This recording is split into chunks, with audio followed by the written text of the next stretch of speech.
Concert Crew Podcast, we back again. Yeah. We got a special guest today. This young lady, she is a problem on the mic. She's a real problem. I'm talking about bringing bars back. Like, she ain't male, female. Like, you don't really want a problem with her right Sleep now, on man. You want to get fucked up. Buffalo representative. We want to welcome to the Concert Crew Podcast our special guest, Che Noir. Welcome to the Concert Crew Podcast. How you feeling? How you feeling? I'm feeling good. I'm making the best of the situation we in. Yeah, absolutely. How are y'all feeling at the table? We feeling good. We feeling good. We happy to be here, healthy. You know, everything. Our families is healthy, so no complaints. No complaints. It's good to see you, man. We've been trying to connect with you for a while, so it's good. It's good to finally connect with you. You doing your thing, man. We definitely appreciate it. On this podcast. We definitely respect what you're doing for sure. Thank you. So we want to get this, right out the way. Hip hop took a big loss recently with the passing of Fred the Godson. I know he was down with your Trust crew. I actually seen a little while back where y'all took like a big group photo shoot, which was dope. I know it's still fresh right now, but what's your feelings towards the loss of Fred the Godson? Man, I'm not gonna lie, it shocked me. Right. It shocked me. I thought he was gonna pull it through, to be honest with you. We was all praying. But right now it's just really about all the good memories we have, Right. Me and him, we actually had just it was a song that was on Trust Army. I remember. It was hard too. That me and him just did, and that was just put out. I think that was released last week. So, so it's just I'm we still, all of us, we're still just wow, just shocked, and it's kind of unbelievable in a way, I'm still not believing that, right.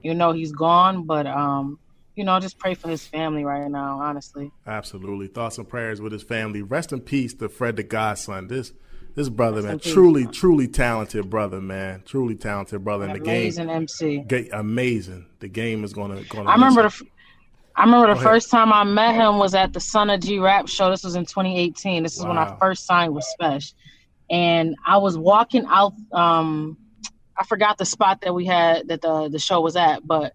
I was walking out and he, made his way to me and pulled me aside and was like, yo, you dope, you fire, keep going. I asked him for a picture. He's like, yeah, it's all love. And I met him again, maybe a year later, and we chopped it up in the studio. We had the video shoot that he came out to. This was a very humble person. Yeah, I met him. I didn't know him, get a chance to be around him as much as you did, but I met him backstage at a show, and he just, he remembered us. He's like, yo, man, I appreciate y'all for showing love with the podcast. He was just super humble, real cool dude, real approachable, just real good brother, man, and just super humble, just real nice as an MC. So the game is definitely going to miss him. Rest in peace to Fred the Godson. You don't run into a lot of people in the industry like that. Wow. Like him, he was different, man. He was definitely. Just separating him as a person, separated from his music. He just was a cool dude. Right. Cool dude. And speaking of the coronavirus, it was the reason behind his untimely demise. But how has Buffalo area been affected by, this whole pandemic? The Buffalo, because I live in Niagara Falls right now. So, the Buffalo and Niagara Falls area, it's not as bad as it is as I'm hearing in the city. It's definitely not as bad here. Che Noir, for those of us that are not really from that area, how much of a distance separates the Buffalo and Niagara Falls area? Right there. It's 20 minutes. Oh, okay. Yeah, it ain't that. Yeah, but no, it's not as bad here. It's people catching. I got a couple friends who had it. They beat it. I got one friend who thinks he has it. Wow. But again, I'm hearing horror stories from the city. Everything on top of each other in the city. It's no space, man.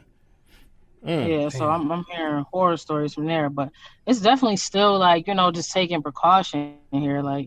How have you been spending the quarantine downtime? How have you been spending a lot of your time? Just with family, you know what I'm saying? I'm just really spending much needed time with some just my mom, just family or whatever. I've been working too, but I've been trying not to overwork myself, just because it's still like, although we have a lot of downtime, it's still like a lot of real life stuff. Can I cuss on here? Yeah. Absolutely. Cuss away. Oh, Go ahead. Yeah, it's Go ahead. I want to make sure. No, it's still some real life shit going on. I mean, it's not stopping life from happening. So, just dealing with that. But I'm trying to get as much work as I can done while I have this little downtime right now. So, have you been able to record during this time at all? Yeah, I have a studio in my house, so I've been able to record a little something. But yeah, just trying to get some work done, much needed work. I actually got an album I just finished up that's coming out in the summertime. Oh, so yeah. Dope. So what is something that you kind of during this downtime, a lot of time to yourself to self-reflect and just analyze different things. Like, what's something that you learned during this quarantine time, maybe about yourself or about life period, that you got a chance during all this extra free time that we had lately? Well, I mean, I said maybe like maybe week 2 into this quarantine, I said I wanted to come out of this a different person, mentally, spiritually, and physically, because I even started eating better during this quarantine. That's what's up. I've been praying way more since this quarantine. I've been reading a lot since this quarantine. So I want to come out definitely a different person in those 3 areas mainly. So. Damn, I wish I had your dedication dope. with that. That's dope. I love it. I love to hear that right there. Growth right there. Netflix might be the worst thing that happened to me. Oh man, you gotta turn the TV off. I'm telling you, because you'll find yourself watching it all day. Like ain't nothing else to do. So tell me about it. So when did you first develop your passion for rap? Like, this is what I want to do forever. I wrote my first rap when I was like 16.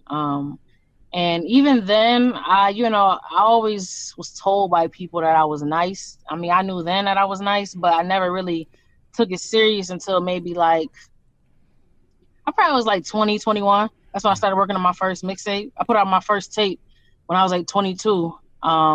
And that was the first time I had linked up with Benny too, musically. And like Benny. Once I got the nod from him to keep going, like, I just was like, fuck it, why not? Like, put out another. That's when and then I think that following year I put out the first Thrill of the Hunt. This was like maybe 2017, beginning of 2017.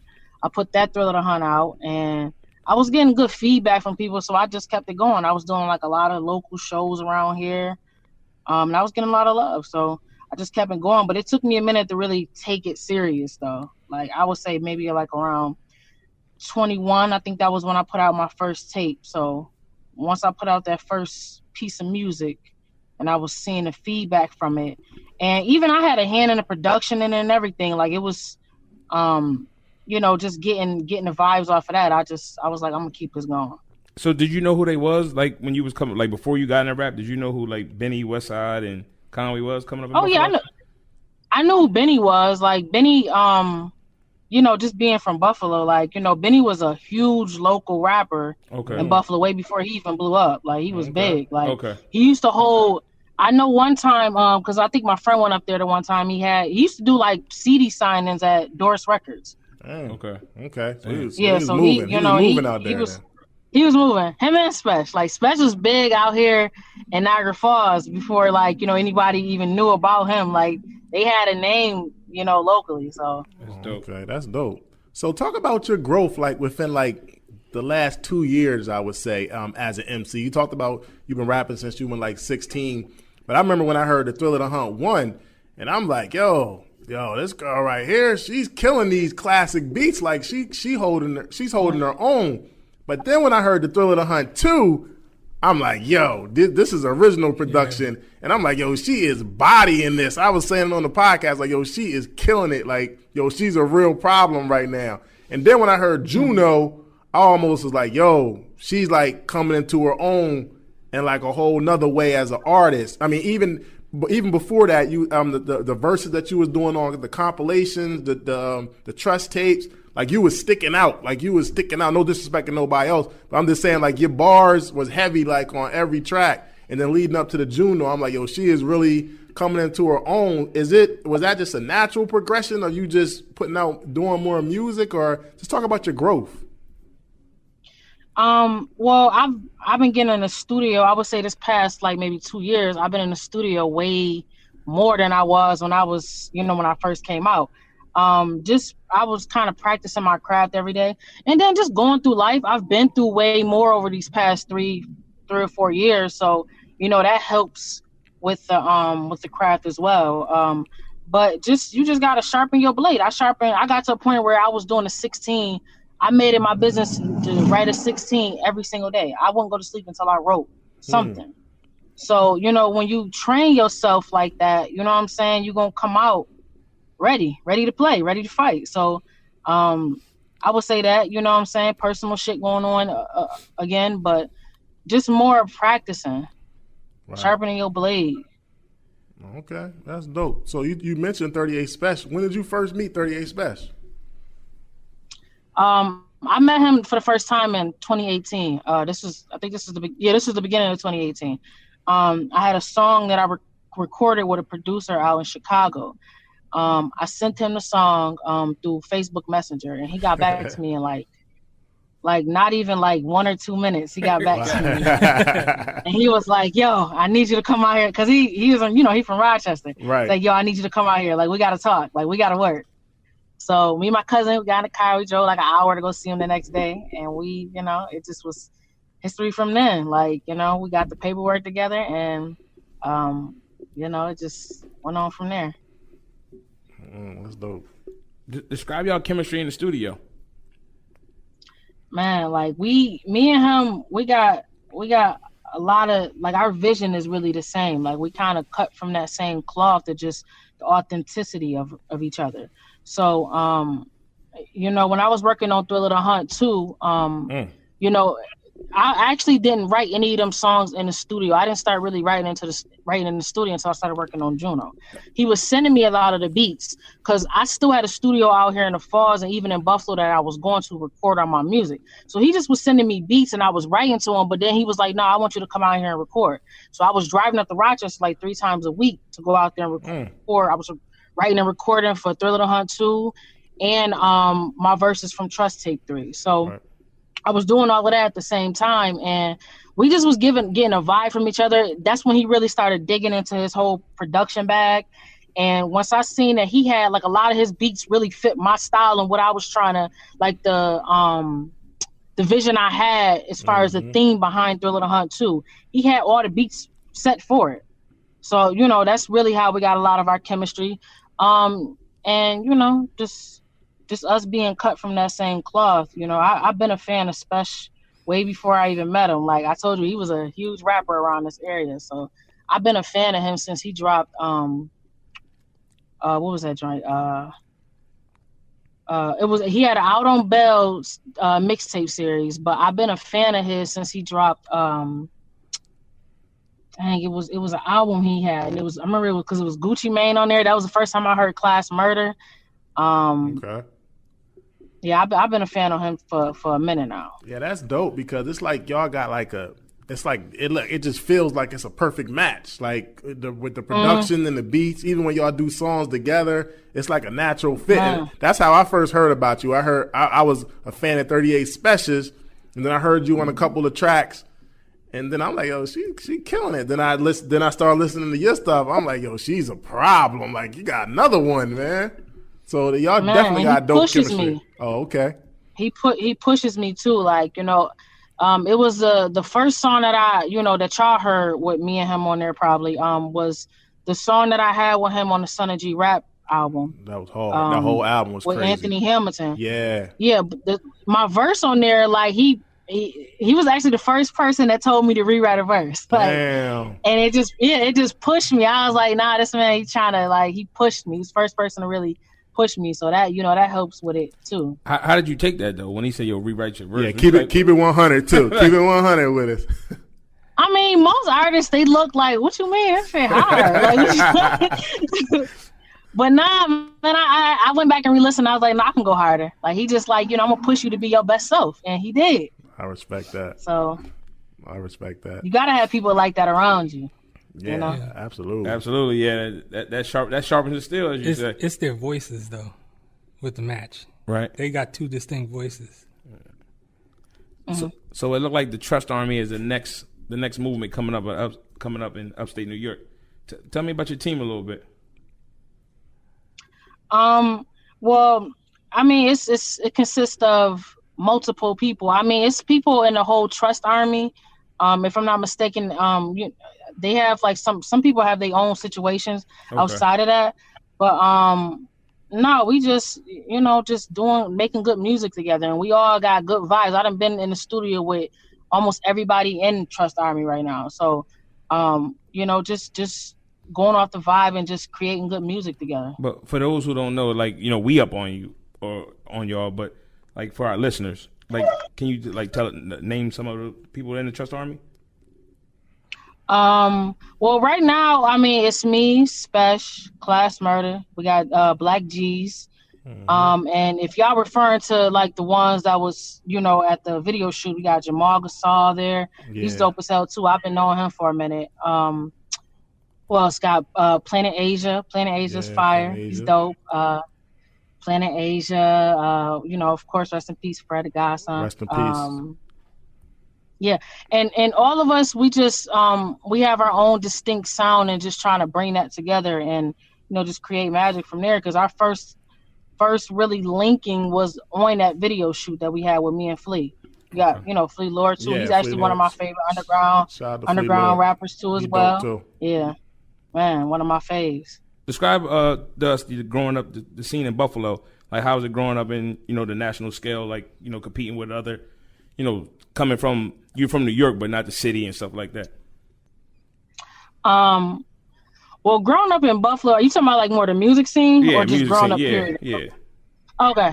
So with Buffalo, the music scene is very different from the city. And I didn't realize this until I went and had my first show in the city.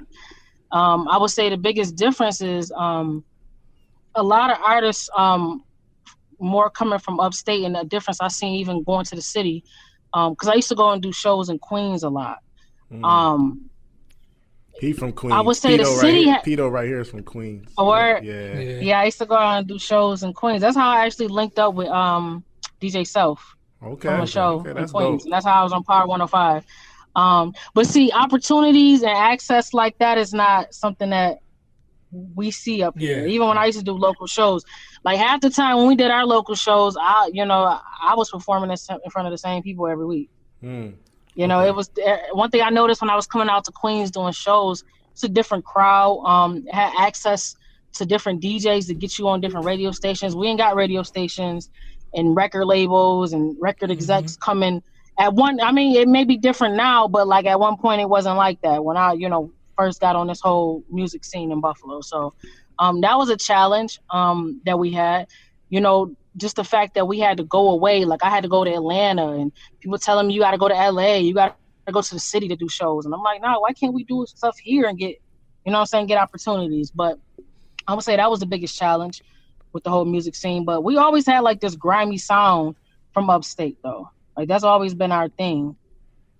I don't like. I used to drive trucks, so I used to go up in that area a little bit. But I don't remember. Does Hot 97 and like Power 105 reach up in that area? Have they ever came out to this? No. I said like what broadcasts up there? Like what FM stations do y'all listen to? Like radio wise? Just WBOK, but okay. That's a whole nother story about how they support artists. I got it. That's a whole nother story, man. Yeah, we ain't got none of like. Not no access like that. Nah, never. Right. No. It's a big deal to even get your song played on the radio. Right. That's crazy. They'll try to come on later. Like once you pop like crazy, that's when they want to. Yeah, but the thing with that, even when you pop crazy, they had this. He not even on a station no more, but they had one DJ that was supporting local artists named DJ Black Bandana. Shout out to him. He had a night segment though that came on at 10 o'clock at night, so that's really the only time you can get your music played. Like, there's no way in hell they play any of your music during the day unless you just got it like that. But that's how the old New York was. I never seen them. Yeah, I never seen them play any local artists. I don't think I've ever heard them play any local artists during the day. Wow. Yeah, they gonna fuck themselves up when they try to get them interviews and stuff, and they be like, man, fuck out of here. Yeah, nah, that's a fact. Now, you said things changed a little bit. Coming from Buffalo, how do you feel about the movement Grizelda started, and how they kind of put the area on the national map, and you coming from the same place? Like, because I know that had to change stuff a little bit. Like, okay, like, yeah, we got talent here too, kind of thing. Man, that was dope to see that, man. Like, it was like winning the Grammys for Buffalo, honestly. Wow. Because we've never seen anybody ever come up, like, not on this, like, as far as this music shit, like, coming from where we actually came from. Like, from the same hoods we grew up in, to see them, like, when they announced that Shady deal, that was a big deal for us. And, it's crazy because I remember the day it got announced, it's like the whole damn Buffalo, everybody was in the studio the next day.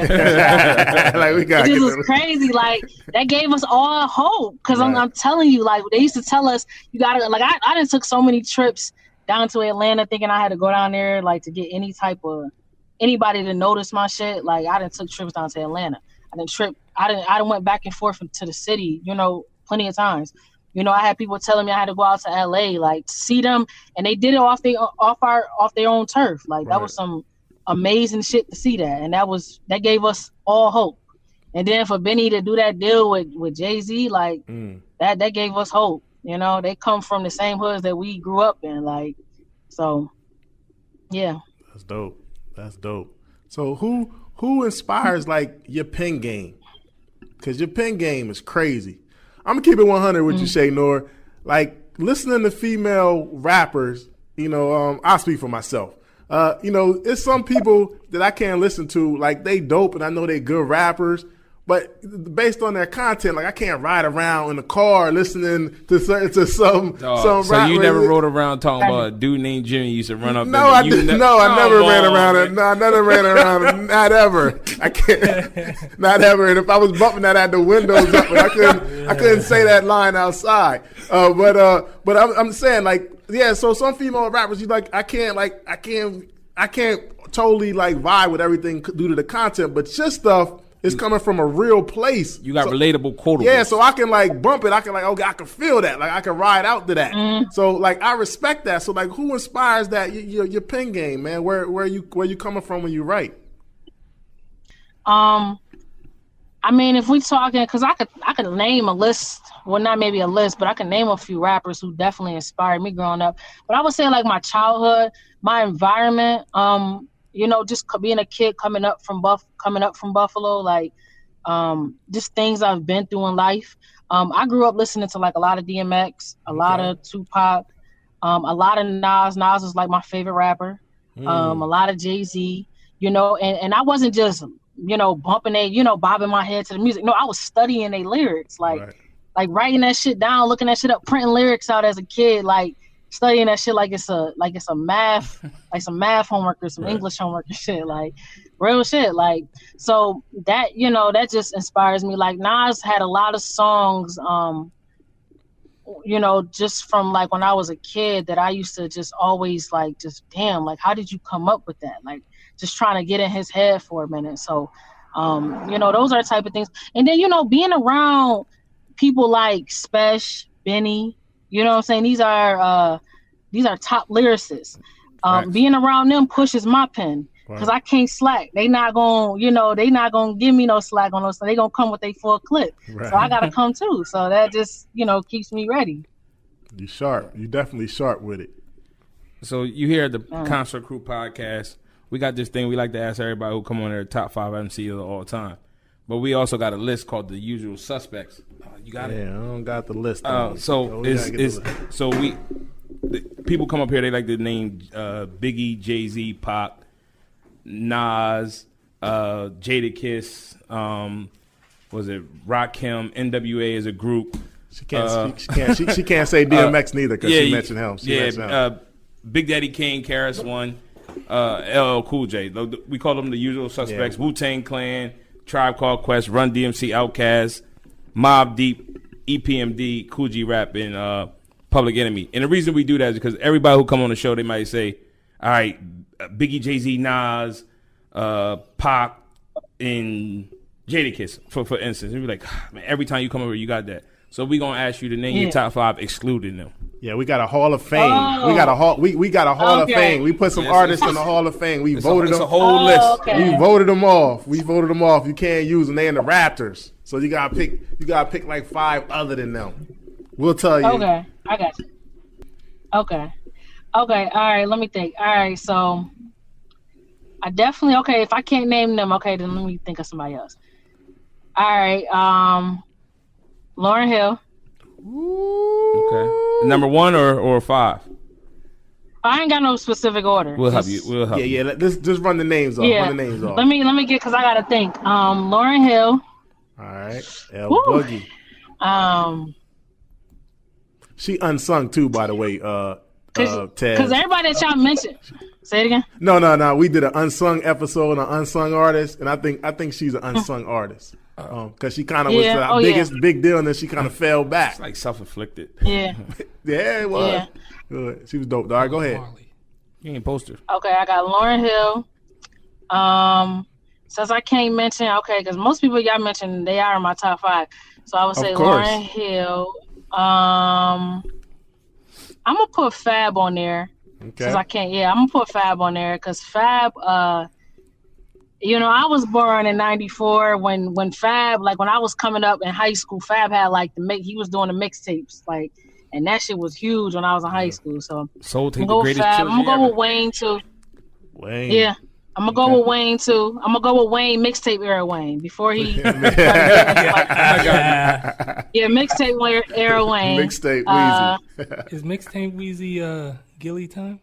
Ain't that? Here you go, man. No, Nah, it's not the Gilly time. Nah, it's definitely Gilly time. It is. But yeah, but stop, man. Stop it, man. That's Carter too. Go ahead, Che Noir. Put Gilly on the list. Stop it, man. He's a hater. Go ahead. Let me think, man. I gotta think about this. Lauryn Hill, Fab, Lil Wayne. I'm putting, of course, Spesh. I'm putting Spesh on there. Spesh is definitely in my top 5. All right. Oh, you got one more now.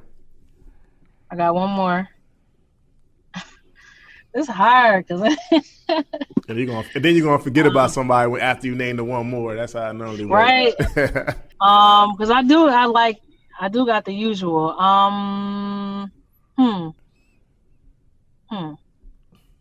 I'm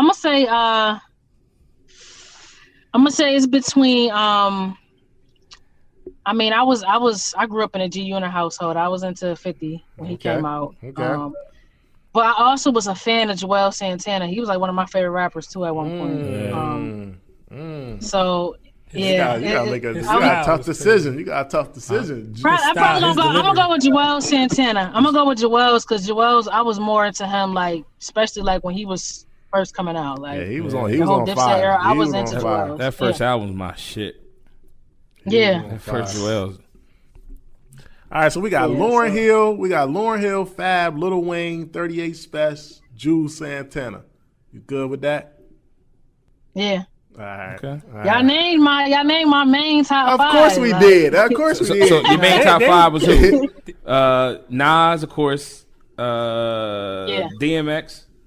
Yes. Jay-Z. Pop. I know Pop. Yep. And who was the 5th? I got Biggie in there too. Okay, of course. Yeah, definitely our usual suspect. She didn't say it. I was just making definitely sure. Our usual suspect. So we made that question for you. Yeah. Let me just add something too. I lived for a couple years when I was a kid in College Park, Atlanta. Oh, really? Right in Riverdale County. I was in there when T.I. dropped Urban Legend, and T.I. was one of my favorite rappers at one point too. So I gotta throw him somewhere in there too. I forgot. Trust me, I went to school in Atlanta, and T.I. was the man. Between T.I. and Jeezy. T.I. and Jeezy. They was running it. You can scratch Lil Wayne and put T.I. in there. Stop it. You hate on Wayne. You're a Lil Wayne hater too, man. T.I. is nice. Yeah. T.I. is a real especially when he came out. Jeezy too. I was a huge fan of Jeezy, but T.I. was like just being in College Park when he dropped Urban Legend, and I just remember being a huge fan from that point. Urban Legend was his big come out because Paper Trail was not Paper Trail. Trap Music That first joint was shit. But that was the second album, actually. Second album, but that joint was fire. Yeah, Urban Legend, then the King. He was killing it down there. Atlanta, he was running it. One more music question for you, Che Noir. You on an island. You only got 5 albums that you could take with you on this island for the rest of your life. Any genre, not just hip hop. And no blacklist. Yeah. No it ain't no restrictions. Any albums, any genre. What 5 albums you gonna take with you? Okay, I'm gonna take Mary J. Blige in my life. Ooh, second time in a row somebody I guess said that. Man, I'm taking that album with me. I'm taking Nas. It Was Written. That's the best joint. Okay, go ahead. That's my favorite joint by him, hands down. Too. I'm taking. Dang, which one am I gonna take with me with him? I'm gonna take Jay-Z Blueprint. I ain't mad at that. You got a nice lineup right now. 2 more. Of course, I'm taking Miseducation. That's one of my favorite albums of all time. Talk that talk, Che Noir. They don't know nothing about that Miseducation. This dude say greatest album ever. It's an R&B album. Hey, Che Noir, let me stop you for a second. We did. We did an episode on greatest albums of all time. It wasn't just hip hop. It was greatest albums of all time. I picked the Miseducation of Lauryn Hill. I got major album of all time. I got major flack. Thank you. Not number one. I got major flack. I said musically, that album like opened me up to listen to like more R&B. I was just like a hip hop head. That made me got me into different level. Yeah, I'm trying to tell these guys. But you're a different level. You wore a Michael Jackson glove probably forever. But Thriller wasn't on your fucking list. From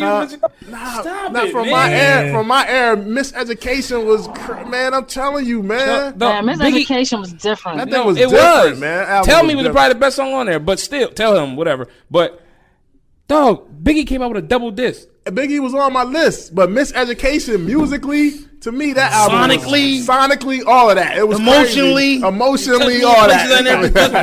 You trying to play, fucker. I'll try to get these guys onto that, man. They got Ready to Die. They got some growth.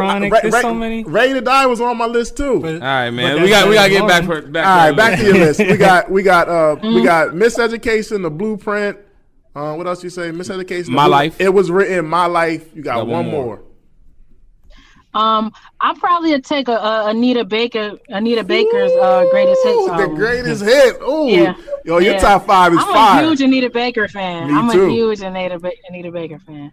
But it's so many because I can even squeeze Toni Braxton first album in there. Wow. Sade Diamond's album in there. Like it's just. I'm just trying to think. It's a lot of. I love it. You're a student of music. Yeah, especially with born in '94.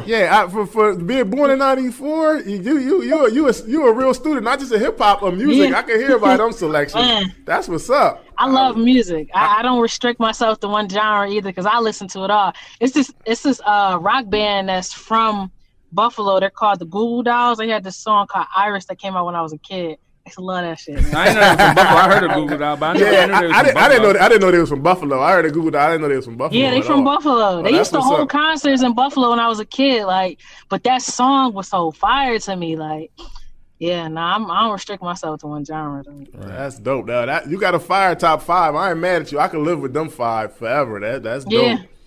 So, like, how do you feel about the current lane for like females MCs in hip hop right now? Do you like it? Do you feel like they only letting certain kind of artists in and not others? Like, how do you feel about it? Is it a lane at all, you think, for hip hop? How do you feel about females being accepted in hip hop right now, MCs? Well, I do think it's not just one lane though. I think it's different lanes, and I think I'm shout out to Rhapsody because I feel like Rhapsody really in this new era because I didn't listen to Rhapsody growing up. I started listening to her when I got older. I was hanging around people like real like music heads, and they put me on a Rhapsody, and I remember listening to her, and I was like, yo. She's a female rapper. She's dope. She's Grammy nominated, and she's talking about real shit in her music. Right. And I think she kind of like broke that down, but it's not just one lane. Just like even with, just rap in general. Like if you look at just men in rap, it's not just one lane. You got different lanes with rap. Right. Because they label different rappers. They say, oh, you a drug rapper. You a conscious rapper. Like, you know what I'm saying? They got different lanes with it. And I feel like it's the same thing with women, I think it's just you hear more of just that one lane on the radio, maybe. Right. But it's so many other female rappers out here, and there's so many other lanes. I think everybody got their own lane, and just do, I feel like just do what works for you. Like for me, like when I first started taking my shit serious, I had people coming and trying to tell me what I had to do and what I had to look like in order to get attention, or you know what I'm saying, the attention that I needed. And I don't know, I got some good advice when I was down in Atlanta doing some music. Like the dude told me, just be you. Like, you know what I'm saying? It's people that's gonna accept that, you know what I'm saying? And the people that don't fuck with it, it just ain't for them. Like, right. That's just how I've been I've been carrying that with me really this whole time I've been doing this shit. So I think you made the point right there. I think that's the problem right there with the guys. It's multiple lanes accepted. With the females, it's kind of like, it's like, oh, you're a female rapper, all of y'all together kind of thing, and it's different lanes, different artists that it's not, everybody's not being allowed to do like their different version of what they do. And I think that's the problem right there, what you said, because it's funny that you mentioned Rhapsody, but I've been listening to Rhapsody for a while, and I've been saying on this podcast, like, yo, other than Rhapsody, like, because I just heard her longer and more bodies of work, I'm like, yo, Che Noir is my new favorite, like, MC. Like, I don't think nobody can touch her. Like, she's killing it right now. I appreciate that. Yeah, it's different lanes to it, and I think too the biggest mistake a lot of women making music, I would say, is that they have people in their ear telling them it's only one lane, so they feel like okay, I got to try to fit into that lane, but no, you create your own lane. Right. Like, you know what I'm saying? Who accepts it? I appreciate everyone who accepts it, but whoever don't fuck with it, it's just not for you. Right. You know what I'm saying? And I understand. I ain't one of them artists that think I make shit that's everybody gonna like. Like, you know what I'm saying? That comes with this shit. But how do you feel about the media? Just be comfortable. How do you feel about the media putting like the most of the successful female artists against each other? I think that shit corny, but I think like as women, we have to stop falling into, like, kind of like taking the bait. We're kind of biting the bait in a way. Yeah, they definitely taking the bait. They definitely taking the bait. I'm listen. Shout out to. I'm never gonna be on that riding wave type shit. I don't even know these people that had no problem with anybody. So right. I'm all about spreading love and if you talented and you got some dope shit, and we could work. Like, I ain't got no issue with that. But that's another problem right there. Like, for instance, like a Rhapsody or like a once you get a bigger platform, then they'll try to put you against an artist a female artist that say make different kind of music just because y'all different. They'll like create attention behind there, and I think, like you say, I think that's whack, man. That's corny. Yeah, it's different, and it's very hard for like women, but that's why I'm saying, like, we gotta kind of in a way stop biting the bait with that, Yeah, I agree, because I definitely agree. I think they be working it for a while, and then at some point, like you said, they bite the bait, and then it's all over after that. Like, that's what they wanted, and then they got what they wished for. Because when I didn't have interviews where people have literally name dropped certain rappers to me, like female rappers, and I'm just like, no, I'm not falling for that, bro. I actually fuck with it. Right. They want to get you saying any little slight negative thing, and then that's the whole quotable for the whole interview. That clickbait. Yeah, they definitely want me to say some shit like people that like I'll hold like sometimes on Twitter randomly. I tell like my followers, y'all can ask me whatever y'all want to ask me, and I get questions where people name drop female rappers like, how you feel that this rapper get more attention to you? Like, it was this whole post on Facebook of one of my videos that went viral. I got like over 100K views last year. But the caption named it was talking about another female rapper, and I'm like, yo, I fuck with her. Like, I ain't got no problem. What is y'all doing? That's crazy, man. It's crazy. Now you once said in the quote, I quote you, if I listen to half the shit people told me to do, I'll be just as lame as them. You can't give me directions to a place you've never been. Could you explain that a little more detail? That quote from you. Man, that's like a broke nigga trying to tell me how to be a millionaire. I'm not gonna believe a word coming out your mouth. Right. I can't, but that goes along with I just had people, like I told y'all, I had people in my ear telling me I had to be a certain way to get the attention I was looking for. Right. And I got it on my own, off my own muscle, and with doing my own thing and being comfortable in my own lane. Right. And you know what I'm saying? And it shocked even some of them people. Like, they like, damn, okay, I didn't think you was going to get like this. I thought you was going to have this type of song out there. And I'm like, nah, man. Like, I know what I'm doing. Like, you know what I'm saying? With the help of Spesh, and even my team and my family, my friends, like everybody that supported me, even the fans, like the people who support my music. Like, you know what I'm saying? They're making me feel, just making the comfortability level just even more, you know, just better for me, I would say. Did they ever come back and say it was wrong?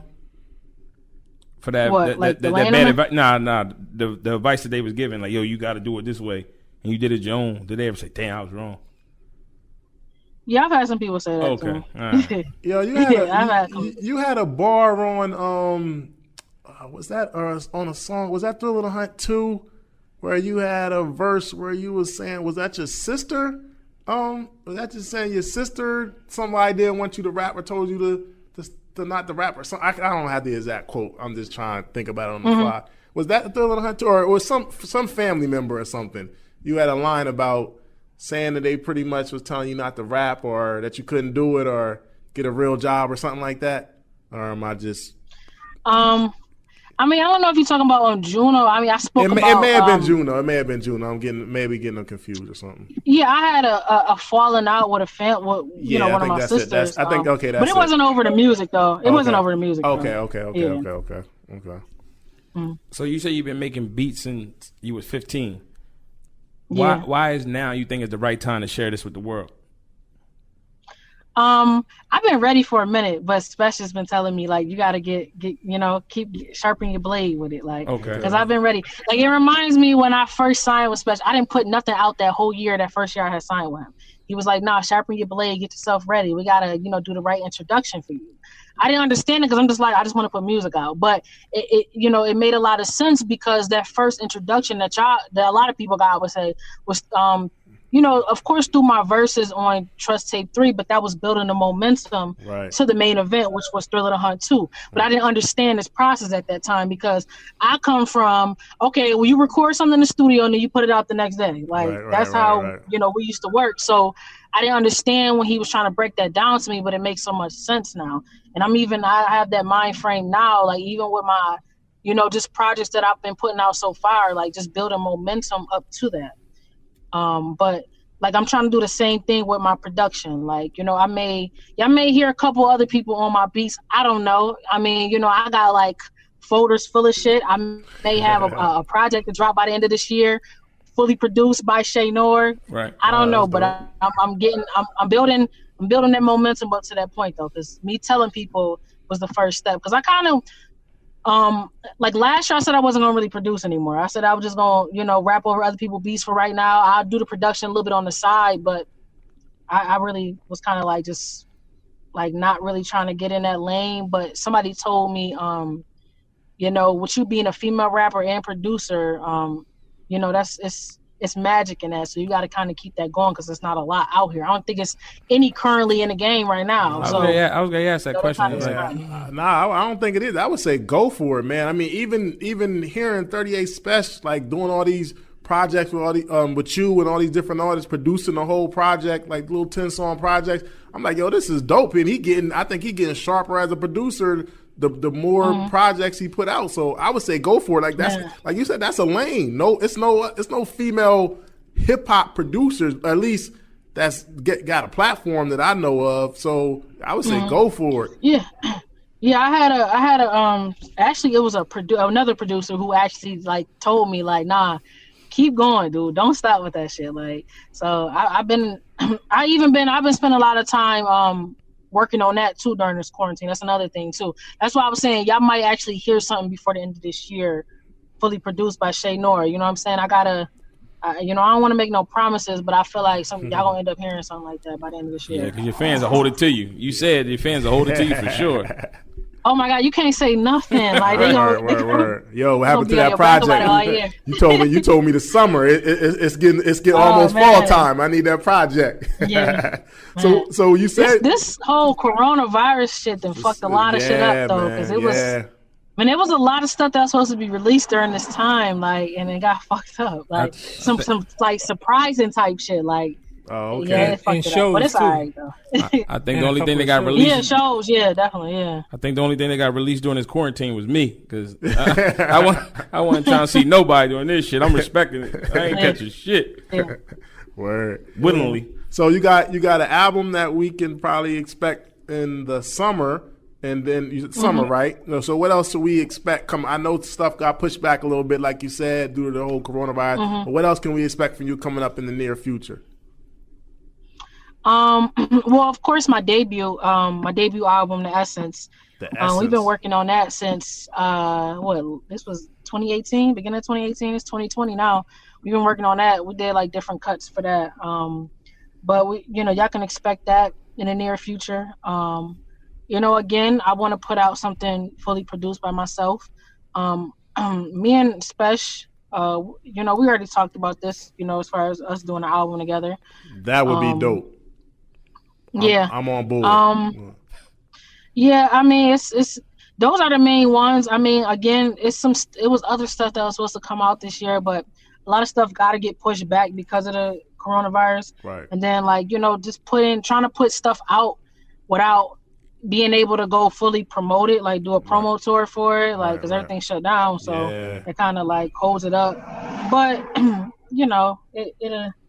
it'll get figured out. Though. Yeah, we need to see you. Yeah, we need to see you. We need the project, but we also need to see you come down this way. You know what I'm saying, to promote it and meet the people, because there's a lot of people down here that rock with you down this way too. And the Essence, as far as the sound of the Essence, what can we expect? Like an extension of what we already been hearing from you, or another level? Just going this gonna be something different, man. Really? Y'all gonna still get the same shit. I'm always trying to elevate. I don't want to sound like it was a fan that said something. I wasn't arguing with the fan, but I just was trying to put things in perspective for this fan. Like when he heard JUNO, and just my, I would say even my future projects, I'm just trying to let my fans know I'm not going to keep giving y'all Thriller the Hunt 2.5s. Elevation music is really supposed to be about where you at currently while you're creating that music. Right. So, I'm not in that same place I was in. I was in a whole different, even financially, I was in a different place when I was writing for Thriller the Hunt too. So, but I just had to make that clear to them, because I'm not that type of artist. I'm about elevation. Absolutely. I'm not going to take it too far left, because that ain't even my type of ear. I don't even like to listen to that type of shit, but I'm definitely you're going to hear elevation in my sound though. You're not going to keep getting to hearing the same thing. Respect. All right, you want to hear it? Play my old shit. on this Essence album, are we gonna hear any track with just female MCs? I want that so bad, man. I'm pushing for it. That's what I'm saying. It's like there's a lot of behind the scenes work that's been going on, that I've been kind of trying to put into play for the past maybe 6 months, as far as trying to get the tracks with the people that I know y'all want to hear me with. But it's just a lot of politics. So it's politics behind it. So but hopefully that's something I can get on the album for sure. Yeah, but you here, man. So we gotta ask. I mean, I don't know if you're willing to do it or not, but we wonder if we get a couple bars, not acapella joint, while you just sitting there, man, before you slide out. Oh man, y'all didn't put me on the straight up on the spot, because I don't think everybody know. People up down here everybody don't know about you and your bars, man. So we just want to let them know, it's not a game. It's not a game. Okay, I can get something. I go to war with a gun and take a tour through the slums. Hood full of fiends, they either smoke, snort, or get drunk. I'm from a city full of snow and corners with drugs. You get popped for going to the wrong store for a Dutch. Racist police battled us. They see the black in us as King Shackle sleeping Attica, teaching algebra. It's times I had to bite the bullet, got the teeth of Dracula. Came back a boss and treated like a queen from Africa. Keep it all natural like Dr. Sebi from a block that's deadly. My knots was heavy. They wonder how the cops ain't catch me. That's light work. Every pocket in my jeans is heavy. And I don't fuck with niggas if they thieves or deadbeats. My team get ready. The party, that's when we get sexy and hit the club. Shit was looking like a scene from Belly. Concrete jungle, the hunter taught you how to survive it. But you won't get the full story till you talk to the lion. Right. That was effortless still. Bars, real easy with it. Real easy with it. Dope. So, gotcha. So when they hear the name Che Noir, if you could pin your own legacy, when it's all said and done, and the name Che Noir is said, what would you want your legacy to be? Oh man, that's a hard question. Cause I would say only reason it's a little hard because I'm still trying to figure that out. But like, I think the biggest thing with me is I'm just trying to, I'm still trying to figure that out. But like, I think the biggest thing with me, I'm just more about trying to inspire and influence. Like, I got kids like my little sister who come from single parent households, growing up on jail visits. You know what I'm saying? Kids that grew up with an active parent in the house on drugs. Like, I speak for a lot of kids like that who didn't have the platform or opportunities to express themselves. Because I always say that that's the biggest problem I would see. Like, I got little brothers. I even got older brothers and most of them in the streets. Like, and I say one thing I noticed, the biggest problem is that they weren't able to express themselves, I would say. And I'm really I consider myself to be the voice for the voiceless. So I speak for them because when I'm in the studio and when I'm writing, I'm trying to talk to them. I'm making music that they can listen to. Right. And one thing I had to realize, even when I first started doing music, like when I first started doing music, I was real like kind of iffy about speaking about personal problems and shit. But I had to realize there's a lot of people that's going through that or went through that same shit I went through. Right. Like, I don't know if you guys seen on my Instagram where I shared that message that this guy on Instagram has sent me when I dropped JUNO, like telling me that my music had him in tears, got him through his week. Like, that's really what I'm doing it for. So I'm just trying to inspire, like, I'll leave that to the fans, whatever, like, legacy or, what I'm saying, what's pinned on my legacy. But I'm still trying to figure that out. But I think my biggest thing is just inspire, influence, and I'm trying to make music to get you through your day to day. I understand you saying you trying to figure it out, but you inspire somebody else. That's a legacy in itself. Yeah, no, that's a fact. That's a fact. Yeah, no, I don't be thinking about it like that sometimes. Because I told you, because to be honest with you, I ain't know, like I told you, I didn't know a lot of people been through the same shit. I used to be like, nah, I ain't finna talk about shit. I'm just finna get on here and rap. Right. And dude was like, nah, man, talk about some shit. Nah, man, you gotta talk to these people, man. They want to hear that real shit. You gotta be relatable. So, No, and I think that's your niche. I think, honestly, to me, that's your niche. I'm like, yo, when I hear you, I'm like, yo, the everyday girls that think that, because sometimes they make it seem like everything got to be glamorous and all this, but nah, like some people just want to hear people talk about real life stuff, and I feel that's why I said I can relate with you. It's not a male or female thing. I'm like, yo, you just speaking about real life stuff, and I can feel that right there. Yeah, it's not. Listen, we not all. I would say me and my girls. We don't go out and party. We ain't, got weave down to our asses every day. Like that's not our day-to-day life. We going through real shit. We get our heart broke. We get played. We go through shit. Like, what I'm saying? We dealing with issues with our parents. Like, what I'm saying? Like, we deal with shit like that.